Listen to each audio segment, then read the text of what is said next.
to New York Sports. What is going on? Boogie Hollis and Lou DiMartino here. Episode number 31 brought to you by 106th Street Tire and Wheel. Go get all your automotive stuff done over there on 106th Street. 10601 Northern Boulevard. 10601 Northern Boulevard. Our first official sponsor, guys. All right. So make sure you check them out. Look for some deals next week. They will be having some specials for the team, for the true New York sports fan club. Okay, Yes, so thank you guys very much again for the sponsorship, and welcome, Boogie. What is going on, brother? Episode 31 today. Talk to me. How's your week been? This has been an exciting week as far as my sports is concerned. I tell you that much. All New York sports. I'm just saying, man, we've been doing all right. It's been a good week, and I wanted to keep going. Good season, good week. Let's get it. So the Mets have been doing well. The Yankees have been doing well. The Knicks beat a potential playoff team, a playoff contender yesterday. The Knicks are in fourth place. The Nets are still winning, even though they don't have the big three. Whew. There's a lot to talk about, brother. A lot to talk about. So let's get right into it. Boogie, tell me, what's going on with your New York Nets, man? Tell me. 5-game winning streak is what I'm talking about. That's what we're talking about right now. 5 games, brother. 5-game winning streak. And let me tell you something. It's not like we got it together yet. That's what I like about this. It's not like we got it together yet. Our pitching has always been solid. I'm actually very surprised about the bullpen. The bullpen has been pretty shocking, whatever.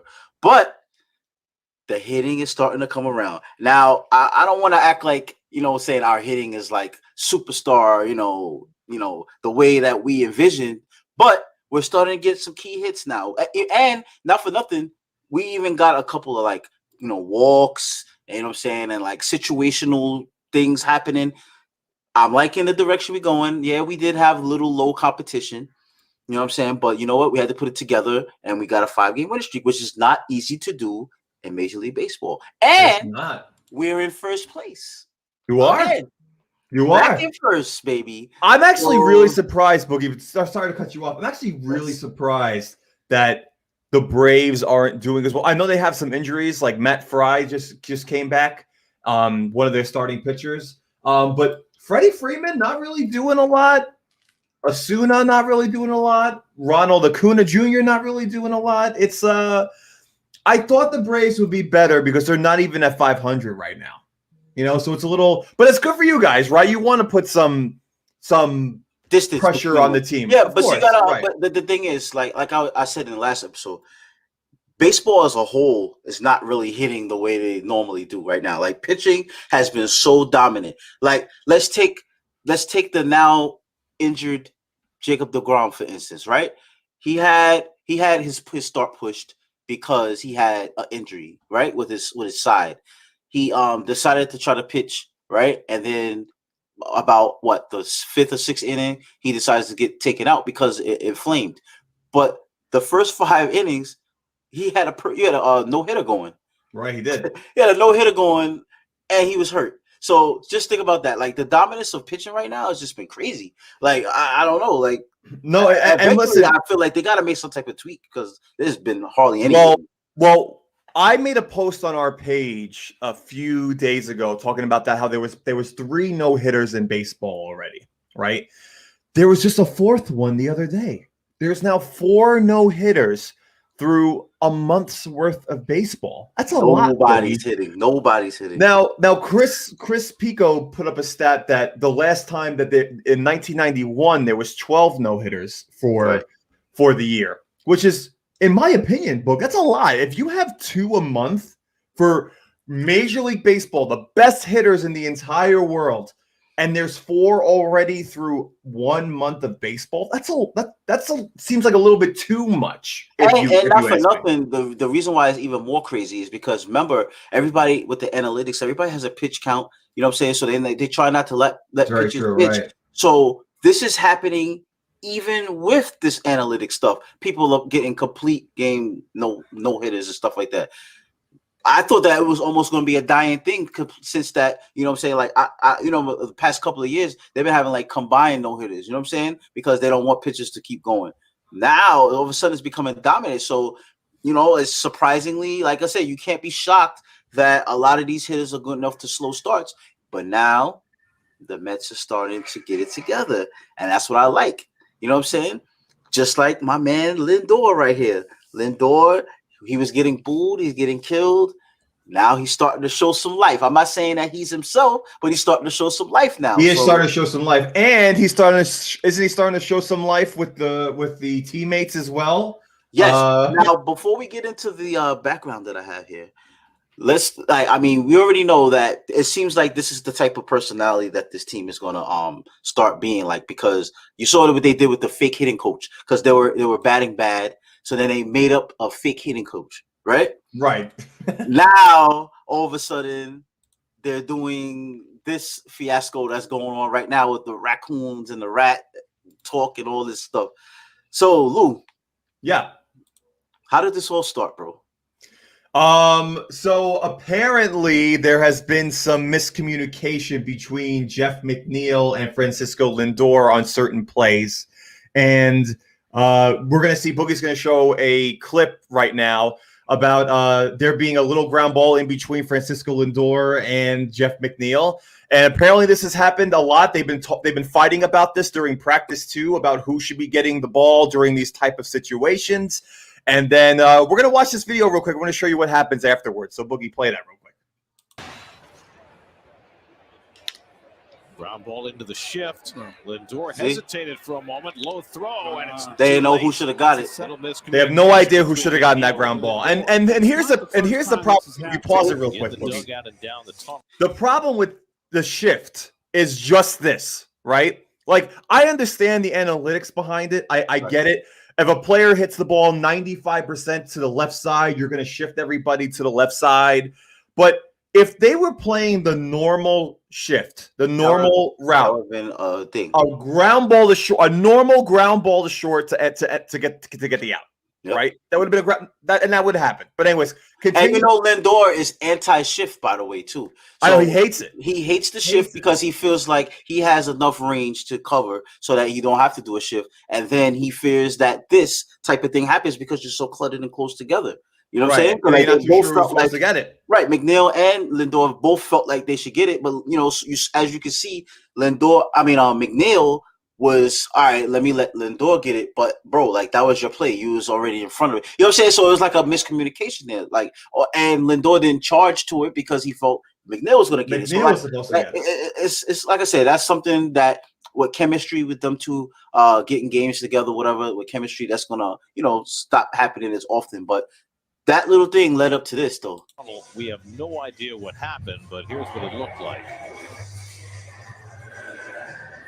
And nobody knows where Jeff McNeil and there's no McNeil and there's no Lindor anywhere. So I wonder where they went just now. Something happened down that tunnel. We have no idea, but obviously it drew the attention of everybody. Look at Conforto, like, oh boy, oh shit. Right. He goes, fuck. Lindor's gonna get traded. Speculate on what it might be. No, but it's true, right? Like because of the shift, now you have the shift is all messed up. You mess up everybody with the shift. Now Lindor and McNeil were fighting, but now they're best friends, right? They have the internet, and now that's a whole raccoon thing, right? Oh, yeah, I saw a rat, and McNeil said, oh, no, it was a raccoon. Oh, nah, they all goofy and stuff. Like, that's the personality they got. And then when they interview McNeil, oh, no, I thought it was a raccoon, but it could have been a possum, Like, right. Like, it just seemed stupid, like, as they were saying it. You know what I'm saying? And then the GM goes against them and goes, yo, if I was them, I would just come clean and be like, yo, you know what I'm saying? We had a thing, and that's it, whatever. So now he's not with it. And then what happened the next day, they put the raccoon stuff on the scoreboard the next day. They did, right? Yeah, so it's like, the Mets, the Mets, man, they always like to like play the fun role, so to speak, or whatever like that. But you know what I'm saying? I'm all right with that. Listen, and there's also a lot of pressure, right? Especially there's a lot of pressure with Steve Cohen. There's a lot of pressure with Lindor. So to ease, I think, the tension a little bit, it's just all right. Let's have some fun. Let's have some humor with this, because if we don't, people are going to start questioning what the hell is going on, right? Like Like, oh God, they don't even know, they're out of control. They're just as bad as the Knicks are, when it comes to the back office, and nobody knows what they're doing, and blah blah blah. Like nobody wants to be a part of that. But you want to know what though? You know why all this stuff flies? It's because they're starting to win. You know what I'm saying? And if they were losing, this would have been a real big deal. But since they're winning, it's not. And just what happened after that fracas happened, Lindor decided to make himself have his first Met signature moment. Looking to pick up Nito from second. And he drives one to left field down the line, headed toward the corner. And he walked it out. The ball is out in the air. Francisco Lindor ties the game with a He goes, thank God, I'm getting my money's worth. They're getting their money's worth right now. No doubt about it. Nobody ever needed one more. And no shit. Yep. No shit. No, that was a huge home run for him. They wound up winning that game. They wound up sweeping the series, right, Bug? Yes, sir. So great things for the Mets. Mets are currently in first place, like you said. Awesome. Like that's great. And it's great that both New York teams are starting to get on it a little bit, because I made a joke last Tuesday up on the page about how the Yankees had finally had a better record than the Mets. But they were only 500, right? They were 14-14, so the Mets being 11-11, and now the Mets are 5 games over 500, and the Yankees are only 1 game over 500. And the Mets are in first place. And right, exactly. Almost there. Almost but there. You're right still. You're right still. It don't affect your play in the field, and that's right. It doesn't matter. So as long as they be jovial and have jokes and stuff like that and keep winning, you know what? Let them do their little silly antics, whatever, like that. As a Met fan, I think it's comical because I'm used to that kind of humor anyway, as far as being a Met. But the part that I do like is the fact that we're winning. And as long as we're winning, they could do whatever games and shenanigans that they want to do. So that's right. If they lost that, there would have been no joking around. There would have been no, I saw a rat, I saw a raccoon. There would have been none of that. It would have been awful. Yeah, it would have been terrible. It would have been terrible. Yeah, but it's like I said, it's good to see our $300 million man starting to come alive. So that's for sure. No, I mean, I'm happy for him too, because he seems like a genuinely good dude. Like I don't, like, even though you guys are on the other side of New York and I should be technically rooting against you guys, I have nothing to technically say shit on you guys on. There's nothing for me I don't want to see the Mets fail. The only team I want to see fail right now is the Boston Red Sox.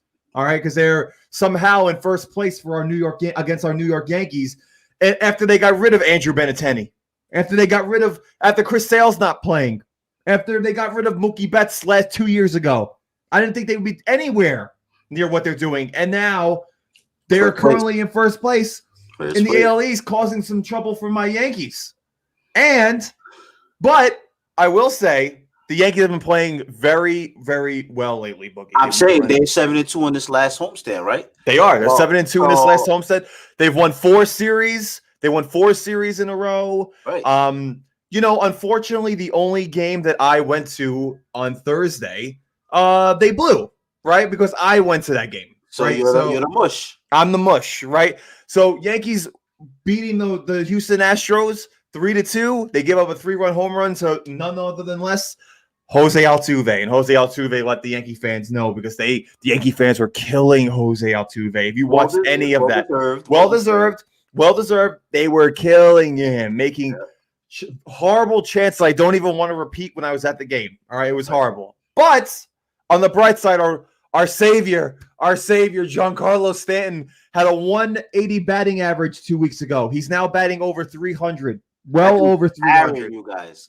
He's carrying you guys. Single-handedly carrying. One player can't carry a team. This guy's doing it. Giancarlo Stanton has literally 14 hits in his last 26 at-bats. You can't get that much. He's batting over 500 over the last 2 weeks, okay? He had a major hit yesterday for us to win a game. He had a big home run for us a few days ago before that. Now, that major hit that you're referring to, wasn't that the second of a back-to-back walk-off? It sure was. Gleyber Torres, right? Didn't he have a walk-off? He did. Right. So Gleyber Torres, don't even get me started on Gleyber Torres. Torres hit his first home run yesterday, Bookie, of the year. His first home run of the year yesterday. Gleyber Torres has been atrocious. He's batting like 230, no home runs, like 5 RBIs. And then wins the game for you. Then he wins the game for us on Saturday. Right. And then Giancarlo Stanton wins the game for us on Sunday. Show us that Giancarlo Stanton win for us, Boog. 2-1 out. First and third. 2-2 game, bottom of the ninth. Chance to win it. Hit shortly and through for a base hit, and the Yankees win. This guy, 3-2. one man machine RBI carrying single. you guys. The Yankees walk it off. He did it for his mama, all right? It was I Mother's don't know Day. what that goofy dance he just did, but Homestand, winning 7, losing 2, and Stanton is getting mobbed. You know what's so cool about Giancarlo Stanton too, Boog? what's that? No matter how he hits the ball, it sounds like fireworks went off. That was a ground ball, and it just you hear the pop of how hard he hits that baseball. Well, it landed in the green. It actually wasn't like in the infield. He smashed that pitch. No, I know he smoked it. No, I know, but it's awesome to see that the Yankees are finally doing something. Listen, like we said, I think we had an episode 2 weeks ago where everyone was complaining about the Yankees. The Yankees suck. They're not. Listen, I was complaining about the Yankees. Desmond, his back definitely hurts. Oh, his back definitely hurts. Yeah. And listen, I'm a diehard Yankee fan, but we all knew that the Yankees weren't going to continue doing. Yes, Roberto, I am a Mets fan. Yes. Yeah, Roberto is a little bit of a Met. He's a little bit of a Mets fan. Yes. But I mean, listen, let's be honest. We knew that the Yankees weren't going to continue doing what they're doing. They won 4 series in a row. Out of those 4 series, they swept 1. They won 2 of 3, 3 of 4, 2 of 3, 2 of 3. Okay, I'm sorry. They won 2 of 3, 3 of 3, 2 of 3, 2 of 3. That's what you need to do. You need to win your series, and you're eventually going to be back over 500, and you're going to allow yourself to compete for that division for possible playoffs. And that's why we got to stop this Boston Red Sox team, because we haven't played them yet. And we're going to be playing them very soon. Excuse me. Yes, sir. I know you're harping on the Boston Red Sox a lot, but how about let's slow down and try to take your nemesis that you're about to play right now, which is the Rays, right? The Rays own you guys, right? We can't beat them. You're about to play them now, so you're worried about Boston right now. But how about worry about the Rays? One thing you guys got to do is you can't always rely on Stanton. That bottom half of your lineup, who's everybody's batting 100, that has to be changed. You know what I'm saying? That has to be changed. Because if you got half of a lineup batting good and the other half not, like a whole lineup, like not even like, sprinkle here and there, the whole bottom half of your lineup is not hitting. So you got a team that pitches phenomenally, that has you guys' number. Something has to change with that lineup. I don't know what. I mean, you Yankee fans, maybe you can educate me. But I don't see you guys defeating the Rays the way things are going right now, because I'm pretty sure they're going to pitch around Stanton and not let him hurt them. Yeah, no, listen, you're 1,000,000% right, Boog. And the fact that I'm going to give you some stats right now that I looked up. All right, you ready? Gary Sanchez batting 174. Clint Frazier batting 143.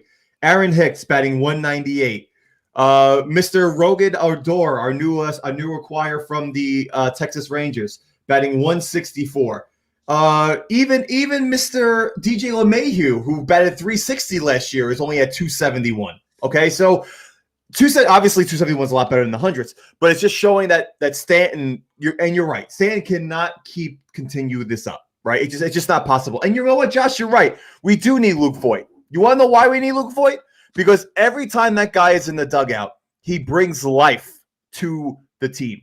He just brings life to the team. He had the most home runs last year out of everyone in the MLB, and he kind of made a little bit of a name for himself, right? Like, he's just a good hitter who brings a lot of emotion to this team. And not that this team doesn't have emotion, but he just brings something else different to the team. And I think having like Mike Ford in the lineup, you guys need more emotion, because you guys definitely don't play with outward emotion. Well, listen, if I was Gleyber Torres and I didn't have a home run until yesterday, I'd be pretty emotionless too. You know what I mean? Like, Stan has literally been the only one that has been hitting for us. And even Aaron Judge. So let me ask you, you said that Gleyber Torres shouldn't have emotion after finally hitting a home run? No. I'm saying he didn't have any emotion prior to hitting the home run. But what I'm trying to say is, like, you got to exude some type of emotion so that you can get fully vested into the game. Because if guys keep moping around the whole time, you're not going to get no better.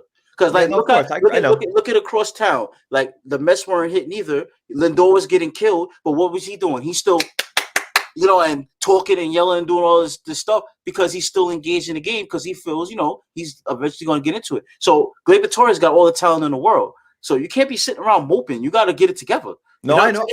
But here's the difference, though. The difference between that two is that Lindor is more of a veteran than Torres. You got to remember, Torres is still really young, right? He's super young. He probably has to mature a little bit more, and he probably gets, and like Jerome said, probably gets in his own head, right? I mean, it's simple as that. On your team, though. No, I know, and it's their job to get this team going. I'm not disagreeing with you there, but it also is a player's responsibility. Listen, I can only imagine as a Major League Baseball player, especially if you have a hot head, you're not going to want to hear it from other people too. Pause. You're not going to want to hear from other people too. That like, I know what I need to do. I'm a Major League Baseball player. I know what I need to do. Stop telling me what I need to do. Listen, I don't know if that's what's happening, but that's how I picture it. You know what I mean? Exactly, Josh. Like Nick Swisher. That guy played with emotion. No, he did. Man? That's the type of players y'all need on your team. No, that's why I always liked Nick Swisher when he was on the team. I always liked him. But you need more people who are going to pump up people. And Luke Voigt is one of those people. He's just not with us right now. He's going to have a few more weeks. There's talk about him coming back next week. There's talk about him coming in a few weeks. That's the same thing with Luis Severino. Everyone's saying that he's supposed to be coming back at the end of this month. When is he supposed to arrive back? He's supposed to come right back right before the All-Star break. So who do you sit down? I don't even know. I think you here's the thing. You can't get rid of Jordan Montgomery, right? He's the only left-hander that we have in the starting lineup. You can't get rid of him. You obviously can't get rid of Cole, and you can't get rid of Kluber either, in my opinion, because Kluber pitched really well. If you have to send down anyone, you're sending down your main, who has been pitching a little bit better, or you're sending down what's his name? Tyone? Yeah, Tyone. Yeah, exactly. Right. But didn't he have a good game? Was it the last game or the game before? Yeah, but the 4 games prior to that, he was terrible. Yeah, but I mean, so was Kluber until he got it together. So I mean, but the difference between Kluber and him is that Kluber has 2 Cy Youngs and knows how to work around it, and he's a little older, so I feel more comfortable with somebody like Kluber. But is this a product of the matchups that you guys had though? That's true. That's true too. That's true. Listen, Kluber's good game was against the Tigers. Right, and they're one of the worst hitting teams in baseball. Right. So that's very true too. But I don't know. I think, but you got to make room for Severino. You cannot make room for him. You can't. And for all we know, the amount of injuries that happen in baseball, he might just have a spot because somebody might get hurt. Who knows? Josh, I don't think the Yankees are built for a 6-man rotation, especially when you got Sanchez as one of your catchers. So I don't know if you guys are built for that kind of thing. Yeah, and honestly, Jose, I think what would happen too is that I think Severino, if anything, he would probably start off in the bullpen. Not for nothing, only because he hasn't had a starting game in almost 3 years. Like he has not been healthy in 3 years. I have not seen. You cursed him by saying that he's better than DeGrom. You cursed him. I did. No, you're right. You're right. Since I said that he was better than DeGrom 3 years ago, all of a sudden, as soon as I said that, he did horrible in the All-Star break and he had to have Tommy John surgery. I'm sorry, Luis Severino. Blame Lou. Right. Yeah, and blame me for the loss on Thursday too. So I apologize for this, Yankee fans. But no, I mean, we're going to see what happens. But they're winning games right now. That's all I can say. They're winning games right now. They are. And that's the main thing. Creeping up the standings. We're only 3.5 games out. Only 3.5 games out. See how early it is. So there you go. And I'm happy. Like I said, I'm honestly happy that both New York teams are doing phenomenally well. And I forgot to add on the Mets segment that we do face Harvey tomorrow at Citi Field, like how you guys did. So, hopefully we have a better result against Harvey. Yeah, we might have lost to that game against the Orioles with Matt Harvey pitching. Might have. I don't know. No, that was a bad game. And I'm sure he was pumped to pitch against us too, just because we're a New York team, right? Like you just. I think he was a Yankee fan. Growing up, he was a Yankee fan. So that's why he was pumped. Yeah.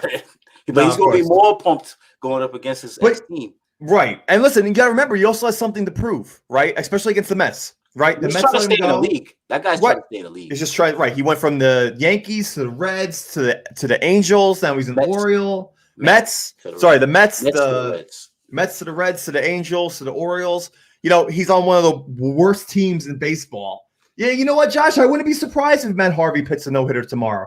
I wouldn't be surprised. Hey, Josh, you want to put a wager on that? Because that's definitely something I'm betting. All right. Right. No, listen, Matt Harvey, he has, like you said, he has something to prove. And I think he's going to be pitching.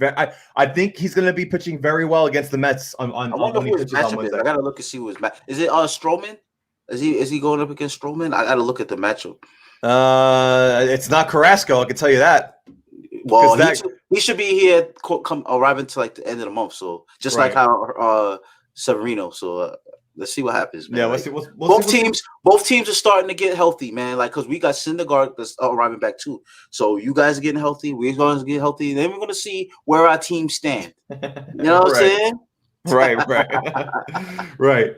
Yeah, you could buy Boston sucks. I don't know if you can see that, but yeah, they do. I hate them. I hate the Red Sox. Fucking Red Sox. My prayers to Jaylen Brown, who's going to be out for the rest of the season. Speaking of basketball, Boston sucks. You know what I'm saying? I was just saying. Right, yeah, that's right. Jaylen Brown out for the rest of the year for the Boston Celtics. Good news for listen, I don't want to say good news, but it's not good news. It's not good news. Unfortunate news. It's unfortunate news that can benefit other teams who are trying to make the playoffs, such as the New York Knicks. Boogie, can these Knicks secure the 4th seed? Talk to me. You are the basketball master. Tell me.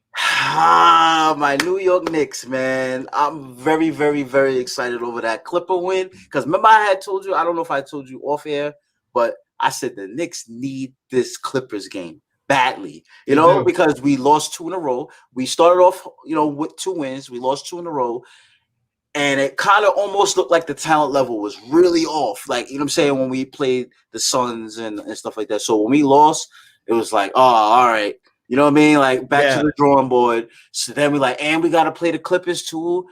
Paul George and Kawhi is going to be playing. All right, let's see what happens. Knicks started off slow as usual. I don't know what it is about this West Coast trip that they keep starting off in the first quarter very slow. I don't know what it is.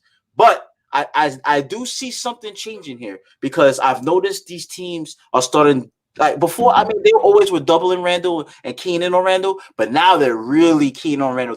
They're making it so that he don't take no shots at the beginning of the game. They want him only facilitating, and they want the rest of the team to beat them. And sure enough, once they sit Peyton down and they allow Derrick Rose to arrive into the game, that's when everything changes because Derrick Rose is on fire. This guy is carrying the team right now, like especially for the second unit and with the first unit towards the end of the game. For a guy who said, I don't know why Detroit put me on a minute restriction, the guy is hooping. The guy is hooping. You know what I'm saying? And listen, it also helps that Derrick Rose and Thibodeau have played together before, right? So they know each other prior to him coming to New York. But they both made tweaks in their games. No, I agree. No, I'm not disagreeing with you on that. But that's what I'm saying is that they both know each other so well that they can adjust to one another's strategies, and it works out for a little. Derrick Rose looks like the old Derrick Rose when he played with the Chicago Bulls. I wouldn't say that. No, true. No, he was real athletic back then. Not MVP, but like toward like he's definitely not the Piston Derrick Rose. He's not. He's in that in between Chicago Bull, Detroit Piston. I like this Derrick Rose. I like this. This Derrick Rose seems molded in the sense that like he's also not averaging 30 points a game, right? Yeah, he's passing the ball. They want to rest the players. They're still learning how to win, so they want to keep playing. So we don't need to do what your Nets are doing. Right? Yeah. Sorry, cut you off, Lou. Sorry. No, sorry. No, but like I was saying, the Knicks now, Derrick Rose, he's not scoring with 30 points a game. He's passing the ball. He's throwing. He's getting some rebounds too. He's kind of guiding these players to getting good shots. Right? It's like it's kind of nice. It's actually really nice to see as a New York Knicks fan. Like, oh shit, Derrick Rose! Look at that floor vision he's got. But this is with no Quickly. This is with no Burks. Like, right. Next man up. Like, that's the way the Knicks have been playing, and I'm loving this, bro. Right. Derrick Rose, you're right, Jerome. He's not playing hero ball. He's not playing Carmelo Anthony basketball. That is correct. Chill. Right. He is playing basketball the right way that needs to be done. Right. That's just how it is. All right. And now they have 3 games left. The next game against the Lakers, and LeBron's back. AD is back. So this is not going to be an easy game for them, and the Knicks are only 1 game ahead of the Atlanta Hawks. So, Boog, tell me your prediction. Well, the Knicks, like you said, the Knicks got the Lakers. They got the Lakers tomorrow. Then they got to play the Spurs on Thursday. Then they got the Hornets on Saturday, and then they got the Celtics on Sunday. So honestly, I believe against the Hornets and Celtics, especially now that Jaylen Brown's gone, I think that they definitely should win those last 2 games. This Laker game is going to be really tough because AD and LeBron is probably both playing, and they both know what the Knicks did to the Lakers the last game. So they have a, not a point to prove, but they probably want to like show the Knicks, hey, we're still the big bad boys in town. You know what I'm saying? So, you know what I mean? Like that's probably like their outlook on it. So that's going to be a very tough game. Spurs, I believe they have a chance of defeating them too. I think it could be that team. So in my opinion, they might go 3-1 for the rest of the season, and that kind of concerns me because that 3-1 is still a question mark because especially with the Spurs and stuff like that. And the reason why I say it kind of makes me a little nervous because they're going up against the Hawks, right? The Hawks are a half game behind us? No, they're one game. They're one game behind us. They're one game behind us, right? And their last 4 games, they got to play the Wizards Monday, which is today. They got to play the Wizards today. And they play Wizards on Wednesday. So they got back-to-back with the Wizards. Now, prior to this past week and a half, I would say those were easy games for them. Right. But I know everybody in the NBA has been looking what Russell Westbrook has been doing.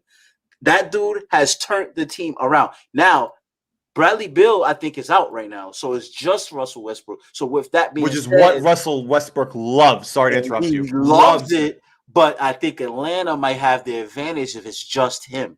You understand what I'm saying? Because they can play defense too. You know what I'm saying? And they can score with the best of them. So it's going to be – and a back-to-back – it's hard to win a back-to-back too. So, you know what I'm saying? Like, that's what a question mark is because they're definitely going to beat the Magic and the Rockets, which is their last 2 games. So the Knicks just got to keep focusing on winning game by game, take it game by game and win because Atlanta's not going to let us just go strolling into 4th.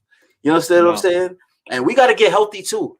Not for nothing, let's not forget about the Miami Heat, okay? Miami is only 1 game behind us, too. Miami's last 4 games are Boston, Philly, Milwaukee, and Detroit, okay? But they got Philly and Milwaukee. See, that's why I didn't really say I'm worried about them. You know? I know that. But even if they go 2-2 and the Knicks go 0-4, let's just say the Knicks go 0-4, Miami Heat passes us. They're not going 0-4.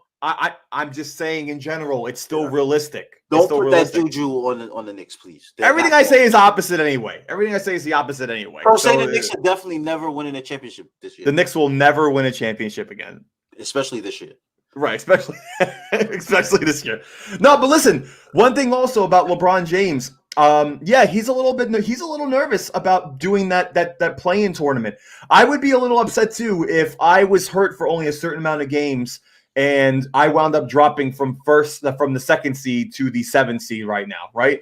It's not fun, but we also got to remember LeBron James kind of a hypocrite because last year when his team was up there, he said that this was a good idea for teams to battle it out. Well, and actually, the situation was different. No, because they had COVID, they had the bubble and stuff like that. Right, but he didn't say this at the beginning of the year either. He said this when they were in 6th place.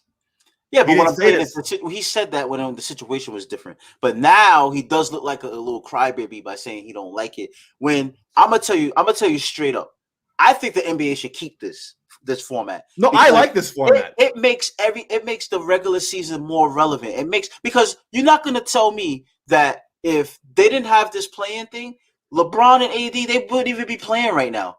You know what I'm saying? Like, they already solidified for playoffs, so they wouldn't even be playing right now. So a lot of these teams would be rested.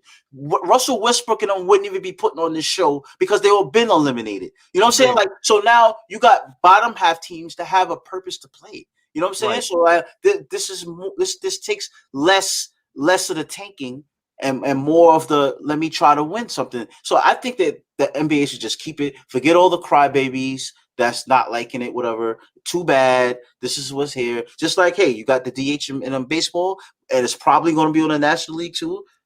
Hey, you might as well keep this playing, in my opinion. No, listen, Book, I agree. And for all of you that don't know how the playoffs work, just to give you a quick recap, the way that it works is that in each conference, 1 through 6 makes the playoffs, guaranteed. 7 and 8 play each other. The winner of that gets the 7th seed. The loser of that goes to the losers bracket. 9 and 10 play each other. The winner of that plays the loser of the 7 and 8. And then the winner of that gets the 8th seed. Okay, so it's only a 1-game playoff. All right. So 10 teams technically make the playoffs in each conference, but only 2 of them are coming out to go into the final playoffs. But I like it too because you know what? Hot teams like the Washington Wizards right now have a shot to make the playoffs. Nobody wants to face them in that plan. You don't want to face them in that with Bradley Beal and Russell Westbrook in 1 game. That's not going to be easy. And I predicted that the Washington Wizards would be the 7th seed in this playoffs at the beginning of the year, just because Russell Westbrook was going to be on the Washington Wizards, and I thought him and Beal would be a nice little 1-2 combo. But it took literally 55 games for them to click because they weren't doing anything the whole year, and then they won 8 out of the last 10 games. They won 8 out of 10, and now all of a sudden they're playoff. They have the shot to make the playoffs, and I'm sorry. Bradley Beal and Russell Westbrook are 2 of the best players in the NBA. I don't want to face them come playoff time. I know that the rest of the team isn't great, but if they both get hot, that's going to be some trouble. It's going to be some trouble. Definitely going to be a tough match. So, and that's another reason why the Knicks winning, just to get back to the Knicks, can they secure the 4th seed? Why this is super important for the Knicks to win, because if they get that 7th seed, which is still a possibility, all it takes is 1 loss from the 7th and 8th bracket and 1 loss after that, and now all of a sudden our playoff run is done. So I you know what? I'm gonna be honest with you. I'm not really worried about them reaching to the 7th seed. I'm just honestly, I'm just looking forward, bro. Like just secure this 4th seed. You know what I'm saying? That's the goal. Because see, the Knicks don't have the same goal that they had at the beginning of the season. Beginning of the season, they just wanted to be respectable. Right now. Then it became, let's try to make it into the play-in. Now, play-in is a disappointment. Right. No, it's true. Being 7th, that's a disappointment because we've been holding on to this 4th seed for a very long time. I thought it was going to be a flash in the pan. We was going to be in the 4th seed, and we'll drop back down to like 6th seed, whatever. Bro, we've been holding down the 4th seed for a minute. No, we have. So now your goal is to hold 4th seed, man. Like, that's your goal. You know what I mean? So, like, I don't see, like I said, looking at the schedule, I don't see them falling to 7th, bro. And we got to play 2 of those teams with the Celtics and Charlotte.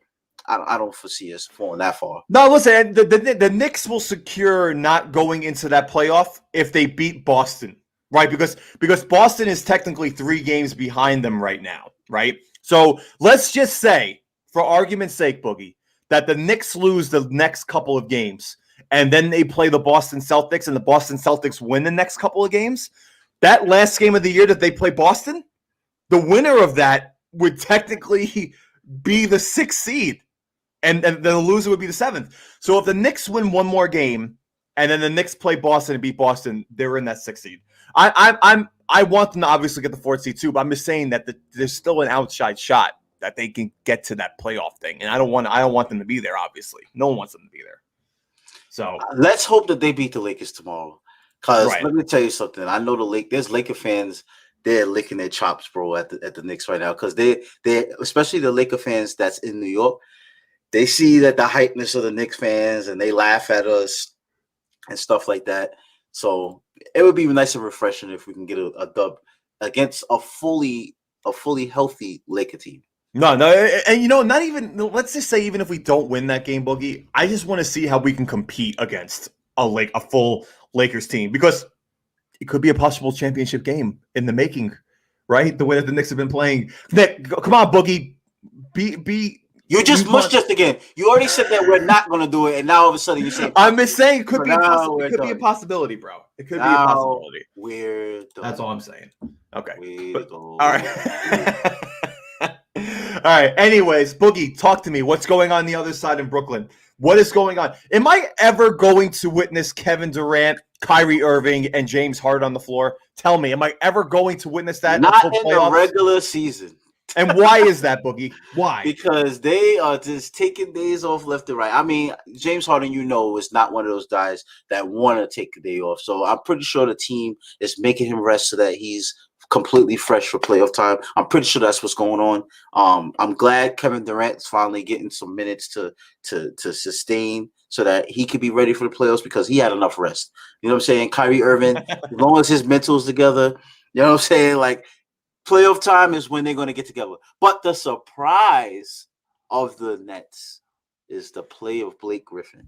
Your starting center, number guy. 2, Blake Griffin. That guy, like he said, remember, it has to be something that's going on in Detroit because you had Blake Griffin and you had Derrick Rose, and both of these guys are saying, "Hey, I'm not washed up." You know what I'm saying? Like, but they was washed up in Detroit, so I don't know what's going on in the Detroit water, but Blake Griffin is definitely playing a key role, especially with when LaMarcus Aldridge decided to retire.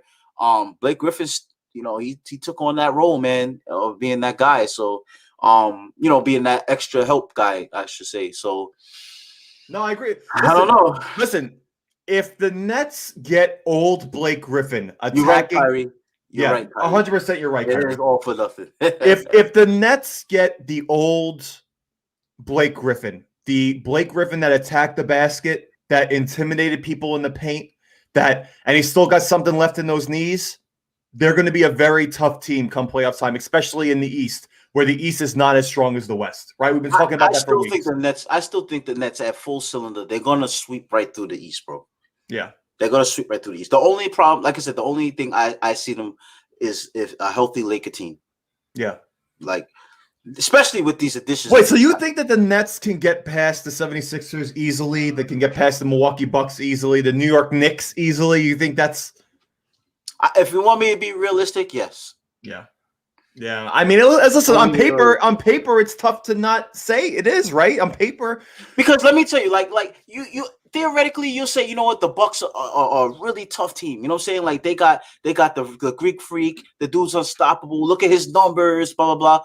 But the last 2 seasons, we see what happens in the playoff time, how people play the Bucks. Even when they interchanged all these players that they did around him, they put this wall up because the guy just can't shoot. Like, he's been trying to jack some threes up, whatever. He's been successful sometimes. His percentage is not. If you're the opposite team, let Giannis shoot the 3-pointers. You know what I'm saying? Like, you want him to shoot because he's not. So they put that wall up. You stop him. You know what I'm saying? So once you stop him from doing that, now it's up to the rest of the team to do something. And if you're talking about the net team is going to score regardless. So if you're stopping half of the Buck offense, there's no way they're going to keep up with the Nets. No way. Listen, it's been 3 years since the Greek Freak has been in the playoffs with the Milwaukee Bucks. He has something to prove now, considering he's won 2 MVPs. He's been eliminated of the playoffs every single year. He went to 1 Eastern Conference Finals. He hasn't gone to a Finals. I think you're going to see a different Greek Freak this playoff than you did the last couple of years. Yeah, and I agree with you, Kyrie, and I'm going to tell you also why. You also have Drew Holiday on the team, okay? Drew Holiday is a threat whether you like it or not. He is another guy to add to this team besides Brook Lopez, Chris Middleton, and Giannis, okay? I think Giannis is going to have a very good playoffs because I think he's overdue, in my opinion. I really do. I don't know. Listen, I don't know if they can beat the Nets or the 76ers, but I think they're going to come out of that first round. 76ers, I think they're beatable. I mean, I don't want to say that they're easy out. I just feel like, I mean, they put shooting around Simmons, which was something that they needed to do. That Curry signing was definitely an underrated signing because Steph Curry is definitely, play very well with the system. Yeah, he goes, I'm not the only Curry that can score. Right, and Embiid is having an MVP season, you know what I'm saying, when he's playing. Like I said, Simmons, he's trying to be defensive player of the year. So they have a good squad, bro. Like, Tobias Harris, right? We can't forget about him. You know what I'm saying? Like the scoring threat. So, and that's a guy that can kill you taking it to the basket, or he can kill you at the midi, or sometime the 3, because he's not too much of a 3-point shooter, but he can shoot though. You know what I'm saying? So that's the difference that they got right now. So that because before they relied too much on Simmons and Embiid, but now they have extra pieces that are reliable. But I just think that even still, they don't have the firepower to defeat the Nets, even though the Nets struggle on defense. Right. Yeah. I mean, listen, it's the Milwaukee Bucks. Like I said, they have something to prove. I think they're going to be a lot stronger in the playoffs than you think, Bug. I really do. I'm not trying to take anything away from the Nets or the 76ers, but it's just when are you going to step up? there has to be a year that it's the Milwaukee Bucks year. They're too good of a team to not make some kind of hurt in the playoffs. They're just not. You can't have the two-time MVP Giannis Antetokounmpo. I'm sorry if I can't pronounce his name. Not Greek Freak. Just Greek Freak. Not have some kind of outing in an NBA Finals. You know what I think? Maybe they need a Thibodeau-ish type of coach to put them over the top. Yeah, that could be it too. That could be it too. Because listen, I mean, there have been tons of teams that people just add players and nothing comes of it, right? Nothing comes of it. Right. So it could be a Thibodeau thing. It could be that they need a coach kind of thing. But all I know is that I think this is going to be a really good Milwaukee Bucks year for them, even if they make the conference finals. I don't know. They got to play the Nets regardless in the second round, right? They're going to play the Nets regardless in the second round. So we'll see what happens. Yeah, but Greek Freak is a freak in that nature, though. If he stays in the game, you're going to have trouble. So if he doesn't foul out, he's going to draw attention. Right, exactly. Obviously, that's the right because word. He's the go-to guy. Correct. You know what I'm saying? Right. But it's just a matter of how is he going to get his baskets. Because okay, fast break, you already know what's going to happen. Right. But when it's in a half-court set, because remember, NBA playoff, half-court sets are the majority of the offense. You know what I'm saying? Because people are getting back, they're playing defense. You know what I'm saying? So half-court half-court offense is what's going to be happening. And when you got the Bucks in a half-court offense, they have to spread the floor around Giannis because Giannis is not going to spread the floor. You know what I'm saying? Like people are going to play off of Giannis, you know what I'm saying, to pack the paint a little bit. So it's just going to have to be some type of adjustment. And I've been watching the Bucks games. Like I said, they're still playing that same way. They haven't changed. You know what I'm saying? So if they do have a secret way of playing once playoff time arrives, I haven't seen it yet. Right now, yeah, I think Uncle Vin, I think the Milwaukee Bucks to win this year prior to James Harden going to the Nets and stuff like that, I think they were like plus 500 or plus 600 to win. And I think because they were the favorites to go to the NBA championship last year too, and then the Miami Heat took over, right? So we'll see. And you know what, Boogie? I just realized about the New York Knicks. They're home these last 3 games. That's huge. 3 out of the 4 games, they're home. That's huge. Yeah, at the end, yeah.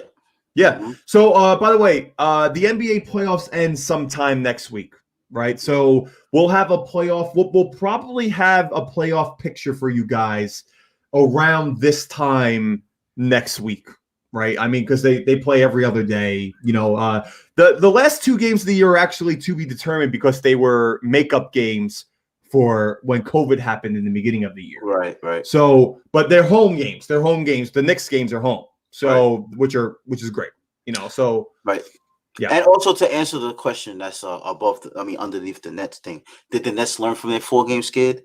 It's still to be determined. I mean, they defeated the Nuggets after losing all those close games that they lost. They defeated the Nuggets, which is a heck of a team. You know what I'm saying? Even though they don't have Jamal Murray, but they still a heck of a team, as you saw what they did to the Knicks. But they like I said, like that 4-game skid, you saw it was like execution at the end of games that they lacked there. You know what I'm saying? Like those were talented teams they played. They lacked the end of the game execution, and this is what has to be improved once playoff time arrives. And like I said, when you insert a player like James Harden into that mix, obviously it's going to make the team 10 times better. So that's why I don't really like to be a Net fan. I wouldn't even be worried at this point. You know what I'm saying? Because you got to be riding the wave of just having the best team in the East, even though you're in second seed. Honestly. Listen, I listen, Boogie. I'm going to disagree with you there. If I'm a Nets fan, I am worried right now. I am a little worried. I'm worried that my top 3 superstars have only played 8 games together the entire year. I'm worried. Superstars. Yeah, but there's also a thing with chemistry too, Boog. I really feel that there has to be Look at what the Knicks have been doing with Thibodeau. Nobody put the Knicks in this predicament at all the entire year. The entire year, Boogie. And now they're a playoff team because the chemistry is there, right? And now you're going to put 3 guys who are superstars, yes, together on a floor when they've only played 8 games together. Yes, they've gone 6-2 together when they played, but it's playoff time. It's different. It's a different ball game. Season stuff is out the window, all right? And now it's playoffs.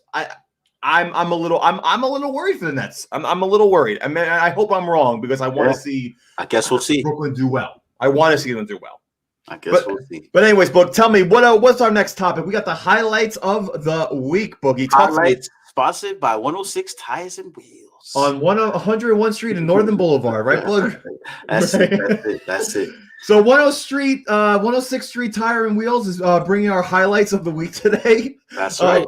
Boog, what are some? We got some dunks today, don't we? Yeah, we got some basketball highlights today. I guess we can start with our St. John's alumni, Mo Harkless. What did he had a beautiful dunk this week. And against who? Against anybody particular? Podol, I think. Podol, right? Yeah, right. Gotcha. Okay, so let's take a look at this dunk by him. All right, we're underway here in the third quarter. Sacramento trying to keep their playoff hopes alive. And so heartless. Listen to the guy. On your head, Pirtle, watch out. Elite, baby, what do? A little handoff, and then a little dunkage on the head right there. As my daughter used to tell me when she was little, Daddy, I liked it. Oh. Boogie, let me ask you, in that situation, right? I know I'm not an NBA an NBA player, but you know that he's going to. And to my opinion, right, he was going to score, right? Why do you even attempt it to try to even draw a foul when you know that he's going to dunk? When you're that? a center, you want to try to block the shot. I mean, look what Nerlens Noel does. No, I know, I get it, but it doesn't work out in your favor every time. As you can see, the kind of week that Rudy Gobert had. Yeah, Rudy Gobert. By the way, Rudy Gobert from the Utah Jazz, former Defensive Player of the Year, dunked on twice. Helmets this week. Twice. Let's see that. Let's see that first one, Bug. The first one we're gonna put in slow motion. That's how it was bad. Let's look at this one right here. Let's get a little slow mo happening right here. Elevate your Daquan Jeffries. And it's so funny too because Rudy Gobert's head. Look at him. Gets postered. Disgusted. He goes, you know what? I might be on the Houston Rockets. We might only have 13 wins, but take that, Rudy Gobert. Dunked it right on his head. And it's funny too, because Rudy Gobert's face is just like, like, no, what did I do? So now, if that was an insult to injury, then Michael Porter Jr. decides to take his skills level over Rudy Gobert, showing the disrespect. Steps in. Disrespect. Disrespect. Over Gobert. And he hangs on the rim a little bit too. He hangs on the rim just a little bit. Hey, Rudy Gobert, you go up and try to lay it up. Michael Porter Jr., he's going to throw it back. He says, nah, let me finish this big time. Wow. Porter with authority here. Well, he just went in two hands, and then he quick, almost like he was going to go with the left, just kept it in two hands. Boom, quick. Rudy Gobert could have had that one too. He was a little tried. slow on that. He was a little That's slow 2 on that. in 1 week. That's right. So I'm sure he's getting some criticism in the locker room for stuff like that. But listen, Rudy Gobert's got bigger fish to fry, Boogie. Rudy Gobert is fighting for that #1 seed right now in the West with the Phoenix Suns. Yeah, so that's all he cares about. That's all he cares about right now. Two teams that I did not. Boogie, did you think if I would have told you at the beginning of the year that the Phoenix Suns and the Utah Jazz are going to be the #1 and 2 seed, would you have believed me? No, sir. No. Crazy, right? It's crazy just how different basketball can be. The Suns play immense defense, one-on-one defense. They play immense defense. So big, and then Chris Paul obviously was the difference. So I tip my hat to that Suns organization. Yeah, now listen, and like we said last week too, Bug, I would love to see the Phoenix Suns do something in the playoffs just for the simple fact of Chris Paul, right? Like the guy's never been to an NBA Finals. I would love to see him do something, right? Can you imagine Phoenix Suns against the Brooklyn Nets in the NBA championship? That'd be cool. That'd actually be pretty cool. Actually, it would be pretty cool. I would like that. But this dunk that I'm about to show you. The dunk of the month to me. Right. To me. Now, it's not even an NBA dunk. This is not from the NBA. What's this from? You said it's high school? High school. This is not from the NBA. Now, this guy has been seen all over social media, especially on IG. You know what I'm saying? Hansel Emmanuel, the one-arm basketball player, he dunks over a 7-footer. Let's watch this. Guy has one hand. This guy is crazy.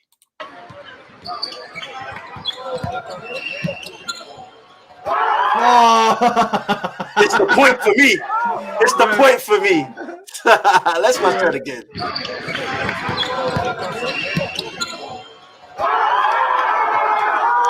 Bro, that's definitely the dunk of the month right there for me.